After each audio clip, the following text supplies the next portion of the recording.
Place à la tribune politique, comme vous pouvez vous en douter. Nous parlerons aujourd'hui du Bénin, encore du Bénin. Sur ce plateau, j'ai François-Xavier Noumouan, chroniqueur. Vous dites oui bien, j'ai cru entendre oui. Bon, c'est bien oui. En fait, oui. Non, toutes les fois, c'est vous qui commencez. Je commence ce soir. Je dois dire prononcer ce nom, sollicite ma mâchoire. Très bien, vous êtes chroniqueur sur ce plateau. Thierry Johnson, Bevo, acteur politique, vous allez bien? Super bien. Heureuse année. Meilleur vœu. Théodore Lonsa, journaliste. Très bien, nous allons parler un peu de ce rapport en ce qui concerne l'indice pour le développement humain, le rapport 2019 donc du PNUD, le Bénin qui est 30e en Afrique, 163e dans le monde. Dans l'espace UEMOA, on pourrait donc affirmer que le Bénin occupe la première place et le quatrième rang dans l'espace CEDEAO. François-Xavier Noumouan, ces résultats du Bénin aujourd'hui en 2019, alors qu'en 2015, on était bien loin.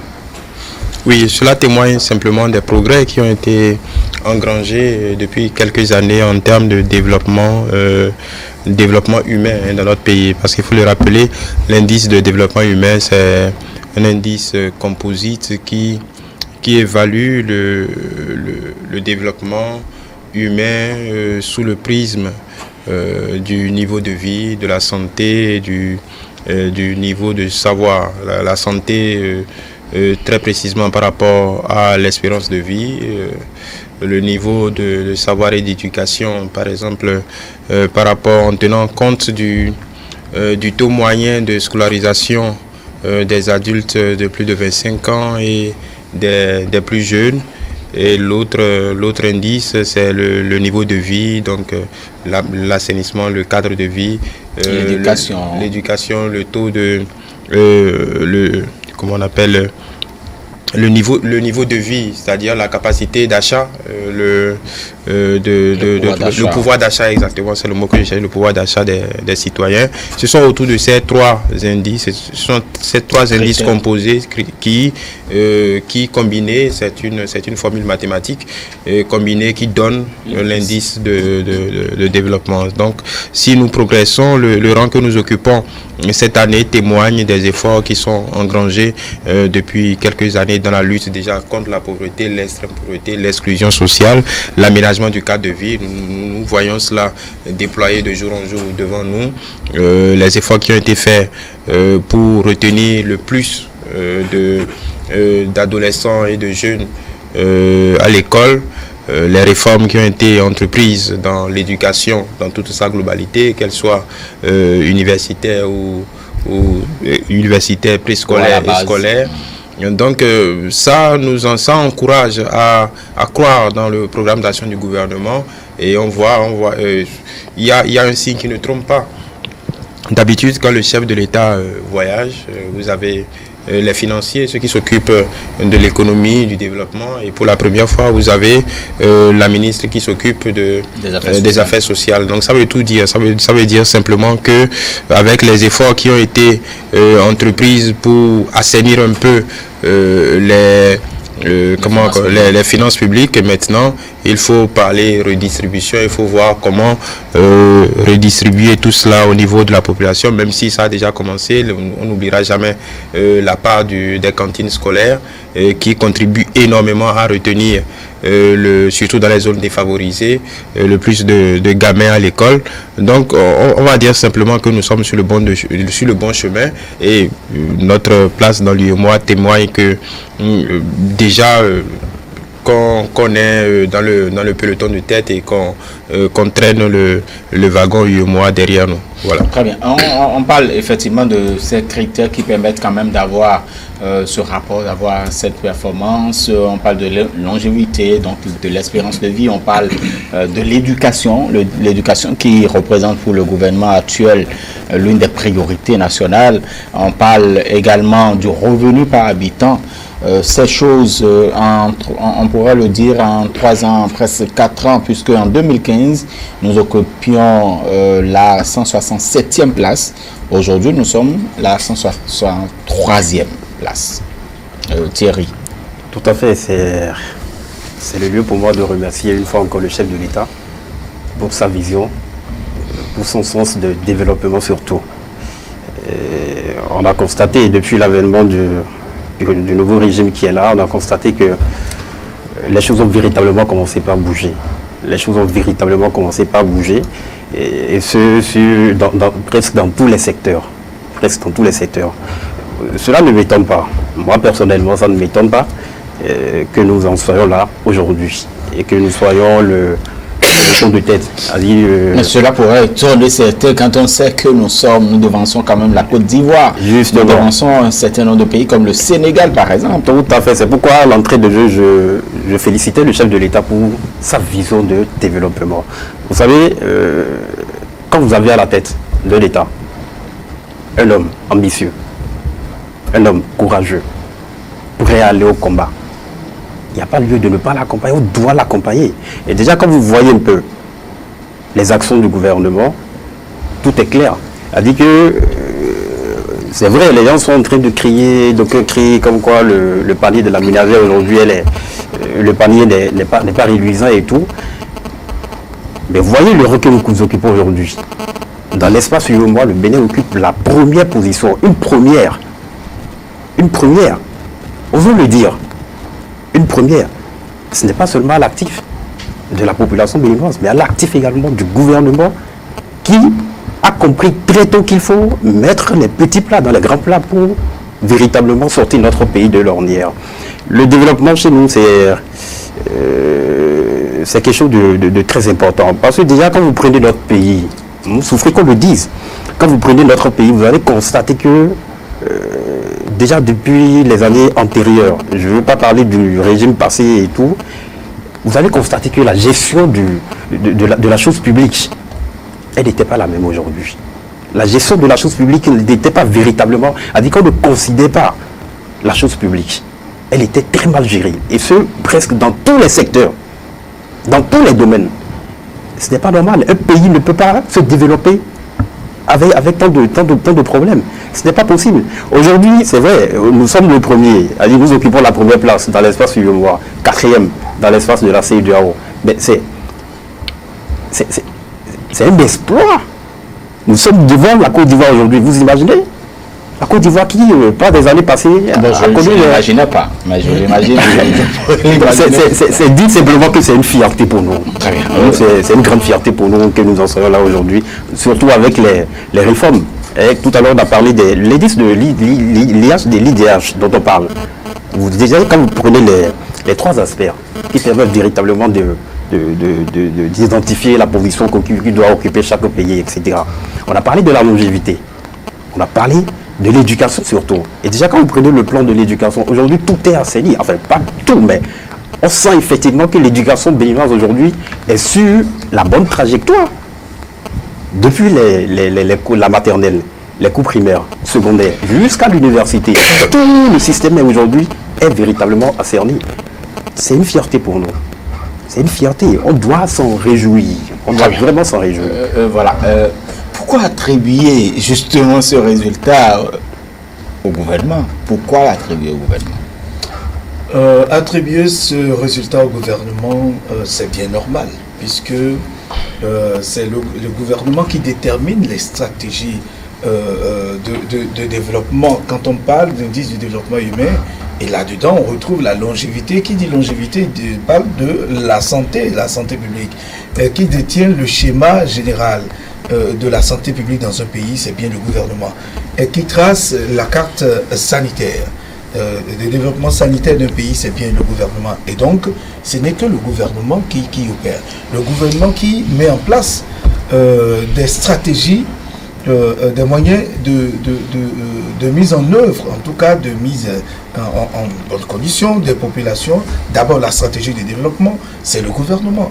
Longévité, on en a parlé. Éducation, c'est le gouvernement là aussi, parce que c'est le gouvernement qui s'occupe de tous ces aspects de développement qui sont, même s'il faut créer une école dans une localité, s'il faut déployer des enseignants dans cette école, tout ce qui concerne en tout cas la longévité, l'éducation, les affaires, tout ce qui est du côté du social, c'est le gouvernement, et ce n'est que le gouvernement qui fait ce travail avec l'accompagnement, bien sûr, des structures qui sont mises en place et des populations. Vous savez, depuis, ce n'est pas que les gouvernements passés n'ont rien fait. Peut-être il n'y a pas eu un suivi rigoureux, c'est-à-dire une gestion purement rationnelle de tout ce que nous avons comme ressources, de toutes les stratégies que nous avons à développer. Mais aujourd'hui, on assiste à une nouvelle méthode de gestion au regard de ce que le gouvernement actuel, le gouvernement du président Patrice Talon, a démarré comme réforme. Et dans une république, il faut forcément faire des réformes.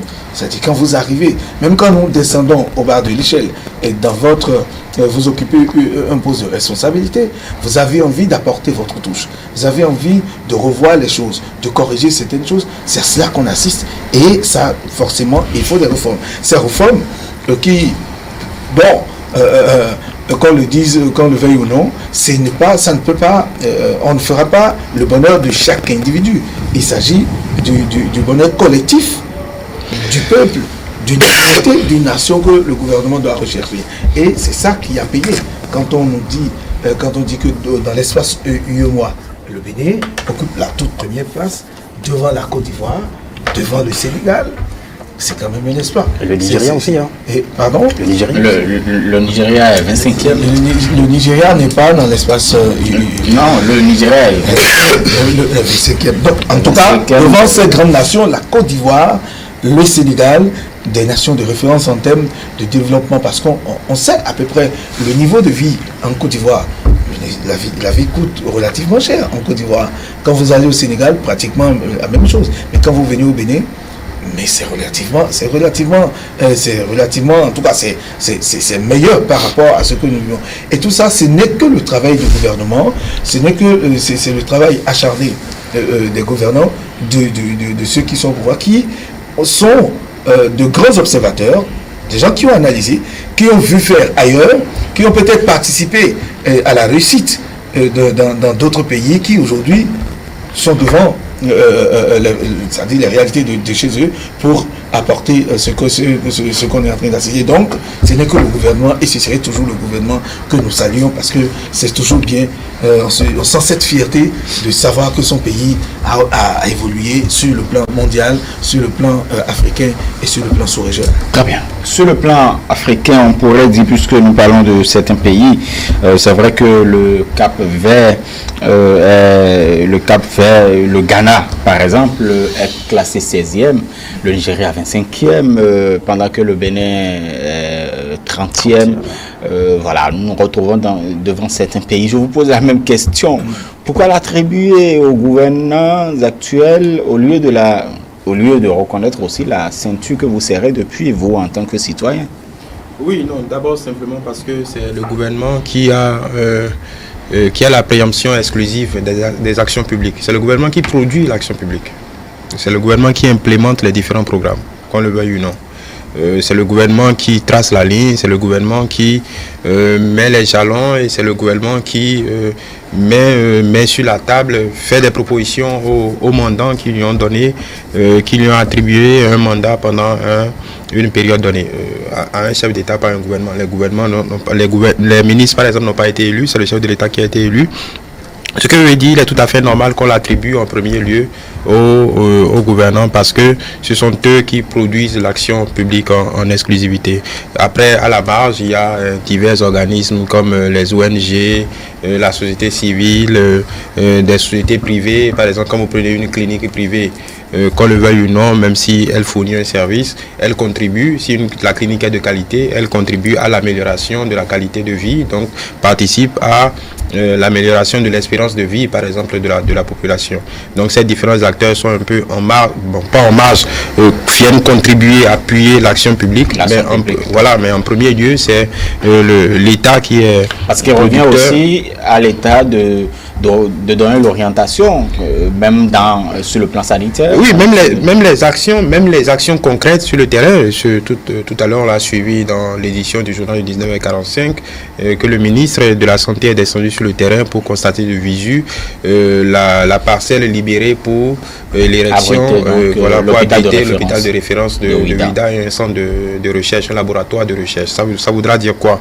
Cela témoigne du fait que c'est ceux qui sont aux commandes qui actionnent un agenda, mettent sur le concrétise et permettent à ceux qui ont concédé leur suffrage pendant 5 ans d'apprécier le bien fondé ou non. C'est comme ça que le système fonctionne grosso modo. Ça ne veut pas dire que les citoyens n'ont pas leur mérite dans ce processus. C'est simplement parce que les actions qui sont menées impactent directement leur vie positivement ou négativement. Donc, quand on parle de réforme depuis 2016, évidemment, si les populations n'y consentent pas, les réformes n'ont aucune chance d'aboutir. Et comme le chef de l'État l'a dit dernièrement lors d'une sortie, les réformes ne peuvent pas être implémentées contre la population, mais forcément au bénéfice des populations. Donc évidemment, les Béninois, en s'associant à ces différentes réformes,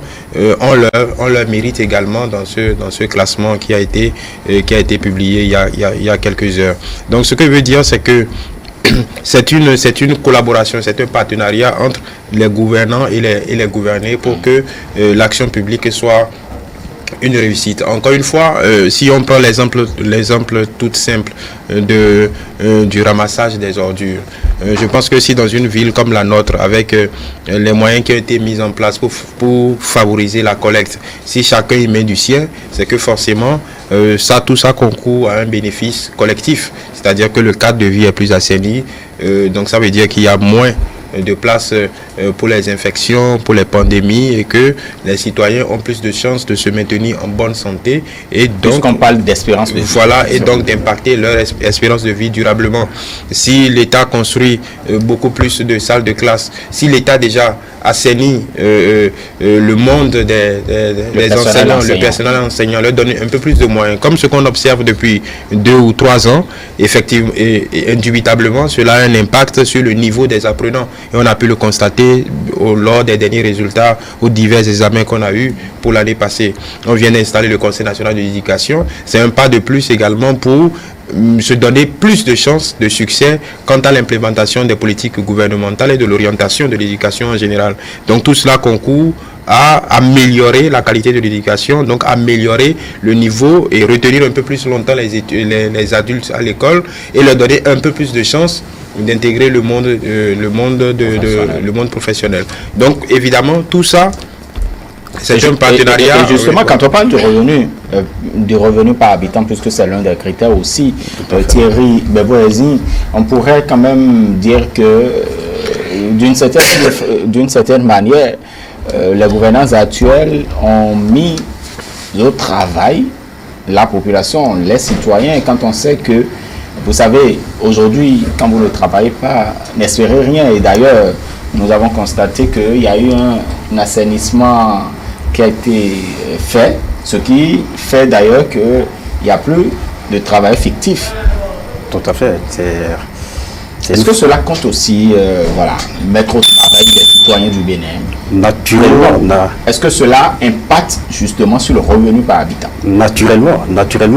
Vous savez, aucun pays ne peut d'ailleurs se développer si la population de ce pays ne se met pas au travail. Le Béninois que nous sommes, nous devons travailler, puisque nous n'avons pas de nation à développer. C'est notre pays, le Bénin, que nous devons développer. Pour qu'on atteigne un niveau vraiment réduisant, tel qu'on l'aurait voulu vraiment avoir, on doit forcément se mettre au travail. Je suis heureux que le gouvernement actuel, d'accord, avec les différentes réformes, tout ce qui est en train de se passer depuis 2016 jusqu'à aujourd'hui, on a compris effectivement que le paradigme là est vrai, a dit que ça a changé. Le paradigme a changé. Contrairement aux années antérieures où, vous voyez, le Béninois X ou Y, sans même aller au boulot, sans même aller au service, reste chez lui, à la fin du mois, il touche le salaire. Aujourd'hui, dis-moi si tu peux accuser 5 minutes de retard à ton service. Mais tu ne peux pas. tout cela doit forcément contribuer au développement de notre pays. Et déjà, le palier de la ménagère ou le revenu financier par habitant, tel qu'on le dit et tout, le Béninois qui travaille aujourd'hui, certes, le temps est un peu dur, tout le monde crie de gauche à droite, c'est dur, mais quand tu restes tranquille quelque part, et tu te dis, bon voilà, je suis là, le bon Dieu va descendre et me donner la fortune dont j'ai besoin et tout, mais tu vas pourrir là. Tu vas rester là comme là, le monument de notre droit qui est de l'autre côté de Goro. Donc il faut que les Béninois, nous les Béninois... Vous donnez quand même une illustration. Mais vraiment, il faut qu'on se mette au travail. Seul le travail libère l'homme. L'homme doit travailler. On ne doit pas s'asseoir quelque part et dire, bon voilà, parce que le temps est dur, parce que le gouvernement actuel ne laisse pas le champ ouvert à la corruption, ne laisse pas le champ ouvert au détournement, etc. Nous allons nous décourager de rester là. Mais décourager, vous restez là, vous allez moisir là. Le mieux, c'est de vous mettre véritablement au travail, sortir de la maison, aller chercher le... Quelle pourrait être quand même la portée de ce résultat du rapport IDH 2019 sur... justement le développement, parce que le niveau de développement du Bénin, en fait nous rêvons nous développer. Le chef de l'État a dit que le Bénin maintenant est en phase de se développer. Voilà, le Bénin est véritablement en phase de se développer. Et comme je le disais à l'entrée de jeu, ça doit être une fierté pour nous. Quelle doit être la portée? La portée, c'est que ça doit, cette portée déjà nous impacte déjà positivement. Vous voyez? Et déjà, le Béninois, avec le rang actuel que nous occupons, cela doit beaucoup plus nous forger. D'accord? À aller plus de l'avant. À toujours faire les choses dans la bonne direction, dans les règles de l'art, pour véritablement maintenir cette place que nous avons occupée jusque-là. Il ne faut pas qu'on relâche. Si nous relâchons une seconde, c'est voilà, ils vont nous surpasser. Et puis voilà. Maintenant, la portée telle qu'on le dit, bon voilà, cette portée, elle doit, dire que dans les années à venir, le Bénin, aujourd'hui, avec notre position, aussi bien dans la sous-région, en Afrique ou dans le monde en général, notre position aujourd'hui nous permet de nous faire voir. Le Béninois aujourd'hui, on peut être fier aujourd'hui d'aller dans un autre pays, de bon voilà, je suis Béninois, etc. Tout ça là, c'est de la fierté. Et puis aller au Sénégal, vous voulez dire? Mais naturellement, déjà quand vous voyez un peu le scénario, moi, il dit c'est le lieu pour moi de saluer une fois encore le gouvernement. Vraiment saluer le gouvernement pour son engagement, pour le développement, dans l'atteinte du développement de notre pays. Vous savez, les différents projets, les différentes réformes que le gouvernement a mises en place depuis 2016 jusqu'à aujourd'hui. Et déjà, quand vous voyez un peu les actions du gouvernement jusqu'à aujourd'hui, vous allez comprendre qu'il y a une chronologie. Vous voyez? C'est-à-dire que les faits se suivent dans l'ordre et non dans le désordre. Et c'est ça qu'il faut surtout corriger. Vous voyez?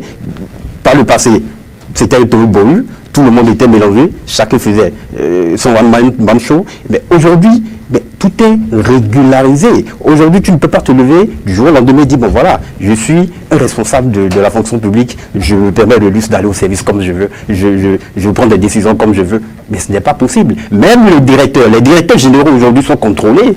Ils sont contrôlés. Donc c'est dire déjà que cette mesure, ou ces différentes mesures, dans la gestion de la chose publique aujourd'hui, doivent nous animer davantage pour que cette position que nous occupons aujourd'hui, nous puissions véritablement la maintenir pendant des années. Même si le gouvernement actuel doit passer, que ceux qui viennent ou ceux qui viendront après puissent véritablement continuer dans la même lancée pour que notre position demeure toujours. Oui, pour vous, l'impact.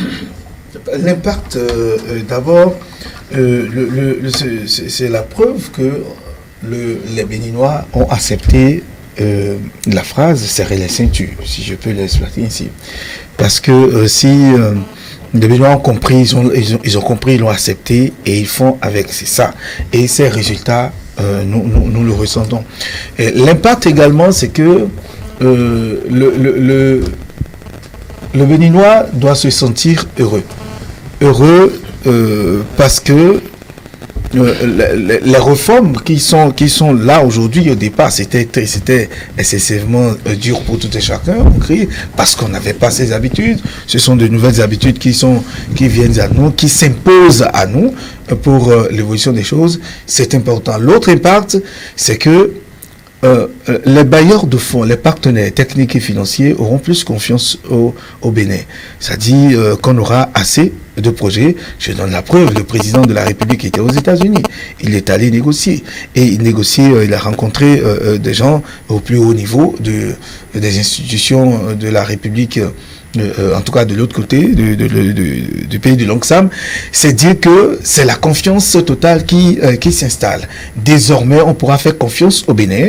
D'autres projets pourront venir. On pourra bénéficier davantage de financement. Et ce n'est que ça. Je donne vous connaissez quand même vous connaissez le point de vue du chef de l'État par rapport à l'aide au développement, c'est vrai. Oui, ce qui est sûr, quand ça va venir, on ne pourra pas rejeter. On ne va pas rejeter. On va pas rejeter. Supposons qu'on décide que les États-Unis décident de construire des salles de classe, des centres de santé dans des localités où aujourd'hui il y a l'urbanisation, c'est-à-dire asphaltage, l'eau, l'électricité et les voies sont tracées, mais on ne va pas refuser. Et ça fera que celui qui doit faire 2 km, 3 km avant d'aller se faire soigner aujourd'hui a un centre de santé à proximité. L'éducation aussi à proximité. Les marchés qu'on veut construire bientôt, les gens ne seront pas obligés de se déplacer vers le grand marché des Dantons, pas forcément pour faire ses emplettes et acheter. Tout ça participe de l'indice, de l'évolution, en tout cas, de l'amélioration de l'indice du développement humain que nous avons, dont on parle aujourd'hui. Et ça, c'est le Bénin. Le Bénin se retrouve dans la catégorie faible. Il y a une catégorie moyenne, il y a la plus élevée également, et celle qui est élevée également. Qu'est-ce qu'il faut faire? D'abord, vous me direz la portée ce que cela peut apporter et les résultats que nous avons aujourd'hui avec ce rapport 2019. Mais après, ceux qui ne savent peut-être pas ce que représente un indice pour le développement humain. Oui, avant tout, je voudrais, pas rectifier, je ne sais pas ce que vous voulez dire dedans. Le chef de l'État n'a jamais été contre l'aide au développement. Je n'ai jamais dit. Oui, je ne l'ai jamais dit, j'ai dit, mais vous connaissez son avis par rapport à... Il n'a jamais été contre l'aide au développement, il appelle juste à plus d'efficacité, plus de... Parce qu'il insiste justement sur la mobilisation d'abord des ressources internes, avant, voilà. Donc on est sur la même longueur d'onde. Voilà. En parlant d'impact, je pense en réalité qu'il faut tourner la question. C'est parce qu'il y a eu d'impact qu'il y a eu ces résultats. En fait, ce n'est pas le résultat qui fera un impact. C'est parce qu'il y a eu des impacts, c'est parce qu'il y a eu des actions qui ont provoqué une réaction, qui a eu le résultat qu'on a eu en fait. Donc l'impact est, comment je vais dire, c'est l'impact qui est matérialisé par ce bon résultat qu'on a. Maintenant, après ce résultat, que pouvons-nous faire? Ça voudra dire déjà que les actions du gouvernement on peut dire que les actions du gouvernement sont dans la bonne trajectoire et visent juste. Simplement parce que ça produit un résultat positif. Donc, ce qu'on peut souhaiter, c'est que les réformes qui sont implémentées aillent au bout de leur logique et ne se perdent pas en route. Ça ne risque pas parce que nous sommes habitués depuis 2016 à une certaine méthode dans la gestion de ces grands projets. Et on a oublié, depuis le début de notre discussion, on a oublié le projet phare. Parce que quand on parle d'indice de développement humain, ça va immédiatement, même si on pense au niveau de revenus, on pense social. Et on sait le lien presque, comment on appelle, ce que ce mot peut provoquer de fanatisme, de critique, et ainsi de suite. Ça voudra dire que les réformes du gouvernement ont eu assez d'impact social pour pouvoir produire ce résultat. Et on a oublié un projet phare, le projet phare du gouvernement dans le domaine du social, qui est le projet ARCH, qui a commencé par être implémenté par sa phase pilote, que ce soit en périphérie de Cotonou, dans le nord du pays, un peu partout dans notre pays, pour pouvoir être matérialisé, je crois, d'ici l'année prochaine, pour que la machine puisse être mise en branle. Et ça, c'est le projet projet qui cristallise un peu le succès de la réflexion, la perspective gouvernementale. Ça, on ne peut pas passer à côté de ce grand projet-là qui offre un filet social, un filet de sécurité important pour les plus faibles et les plus vulnérables de la République. Maintenant, qu'est-ce qu'il y a à faire? Pour atteindre, notre objectif, c'est déjà atteindre la partie moyenne. Si vous regardez très bien, je ne sais pas combien de pays africains sont dans la partie moyenne, 2 ou 3, l'île Maurice, le Cap-Vert et quelques autres pays.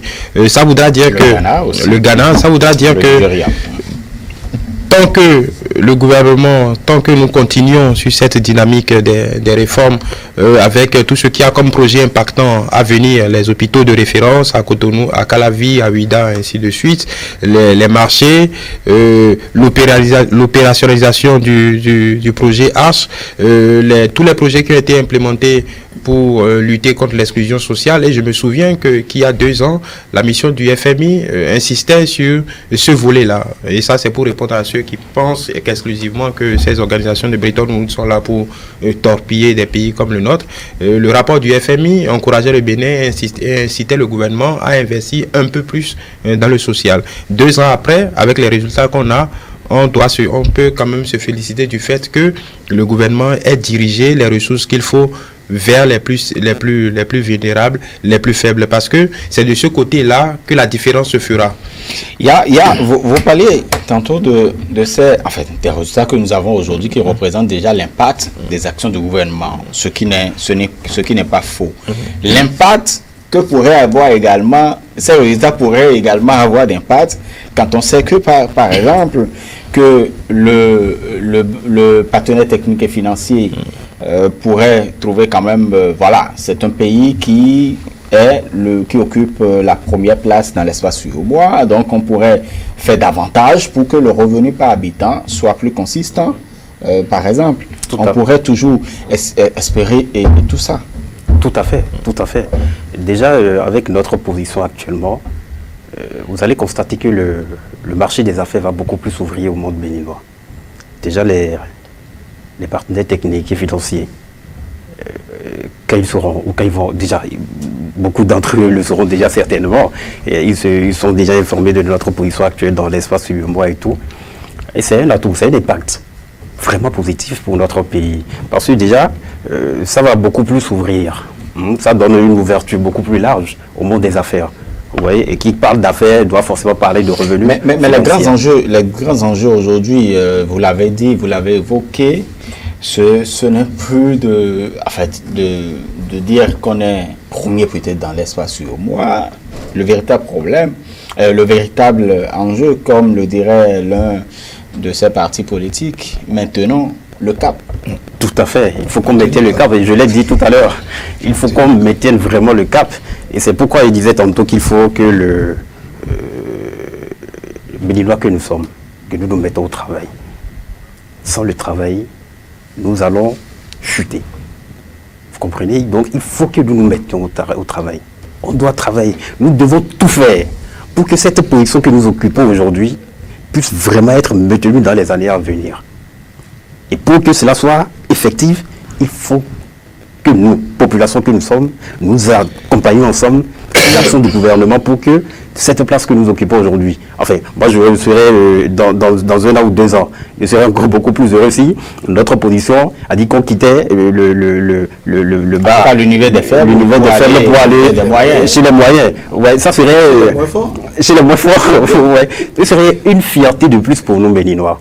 C'est vraiment une fierté pour nous et je crois que nous avons intérêt, nous avons vraiment intérêt à œuvrer dans ce sens pour véritablement accompagner le chef de l'État dans toutes ces réformes qu'il a entreprises. Je ne sais pas si vous avez quand même suivi cet entretien que le chef de l'État a eu à la faveur donc de cette visite de travail aux États-Unis où on lui posait la question de savoir s'il allait briguer un autre mandat à la fin donc de l'échéance de 2021, où il répondait que ce n'était pas, en tout cas ce n'est pas encore son souci et que 2021 est encore loin, selon ses propos, 2021 est encore loin et que les réalisations, les actions constituent l'une de ses priorités.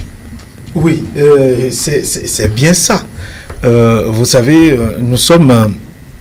Là, c'est des questions diplomatiques. Nous sommes sur le plan diplomatique. Et ceux qui ont posé cette question... C'est vous qui avez posé, bon, quand il dit vous journaliste. Journaliste, d'accord. Bon, nous qui avons posé cette question au chef d'État depuis les États-Unis, c'est normal. Ça dit, on se souvient un peu de ce qu'il avait dit au départ.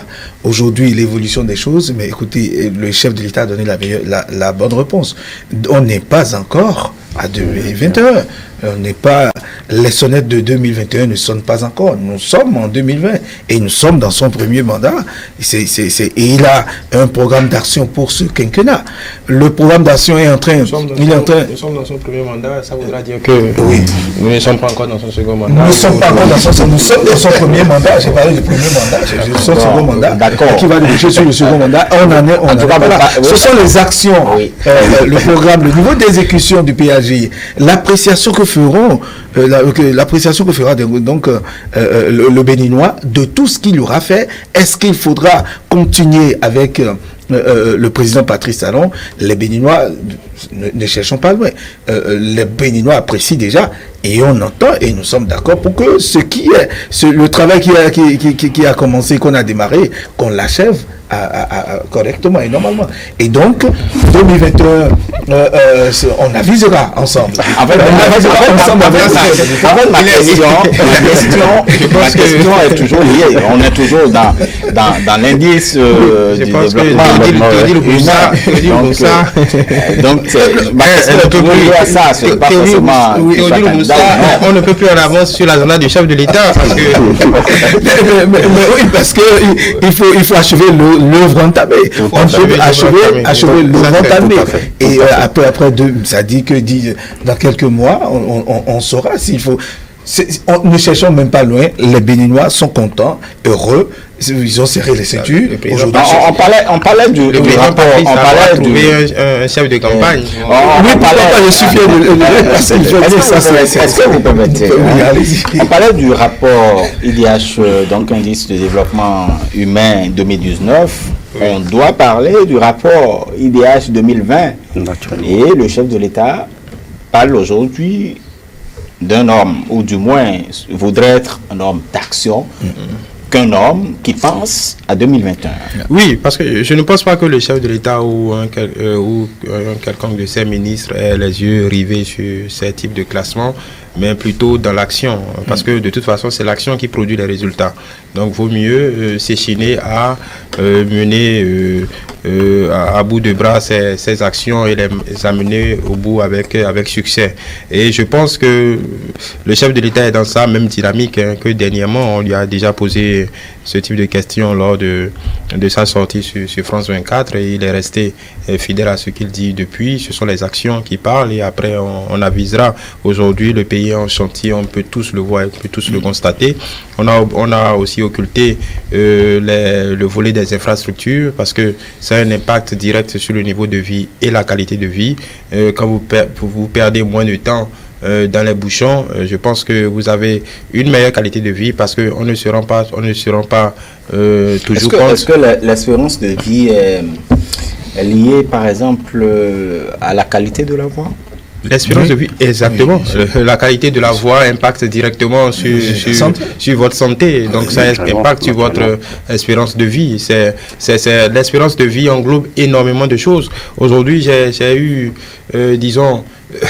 j'ai eu la surprise, je n'ai jamais fait attention que dans certaines parties de Cotonou, on peut avoir des embouteillages de motos. D'habitude, c'est des embouteillages de voitures. Je suis resté à un endroit de Cotonou au moins 15 minutes. Il n'y avait pas d'accident, je vous rassure. Mais on est resté dans un embouteillage de motos. Et là, je me rends compte, ça m'a surpris. C'est la première fois que je vis ça. Je le vois, mais quand vous ne le vivez pas, vous ne vous sentez pas. Je me dis, dis donc, il y a un problème. Et ça justifie tout ce qui est fait comme effort dans l'optique de désengorger la ville de Cotonou. D'avoir une fluidité d'abord. Et il y a quelque chose de tout simple qui impacte la qualité de vie et qui justifie tout ce qui est fait comme action. Les gens ne s'en rendent pas compte. Essayez d'être un peu plus attentif quand vous sortez par exemple de Cotonou et que vous rentrez dans Porto Novo.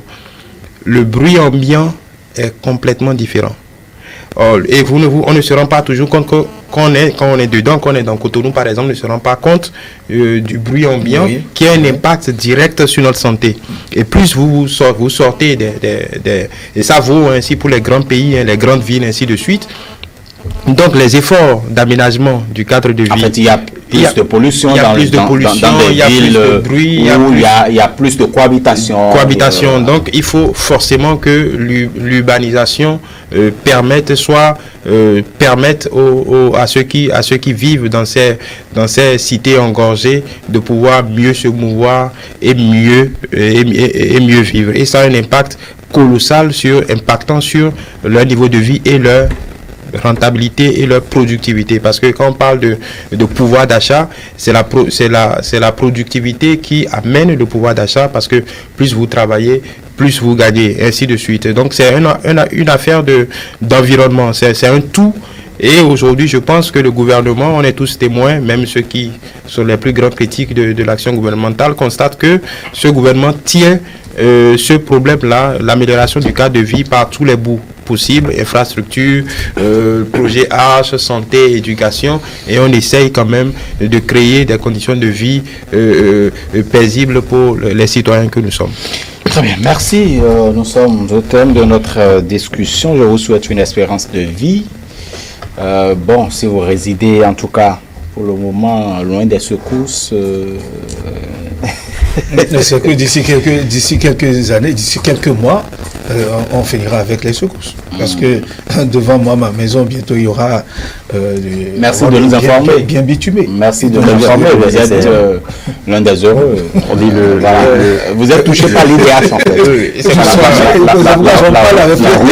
La route du développement passe par le développement de la route. C'est important. Aujourd'hui, tout le monde a vu et on continue de voir encore. Si vous quittez Lomé ou Nigeria et que vous rentrez dans Bénin aujourd'hui, vous allez constater qu'il y a effectivement de changements. Dans ma rue, il n'y a pas de côté électrique. Aujourd'hui, moi, c'est important. Je crois que je vais négocier une tranche où chacun viendrait parler. Voilà. Il ne faut pas oublier que tout cela se réalise lors du premier mandat.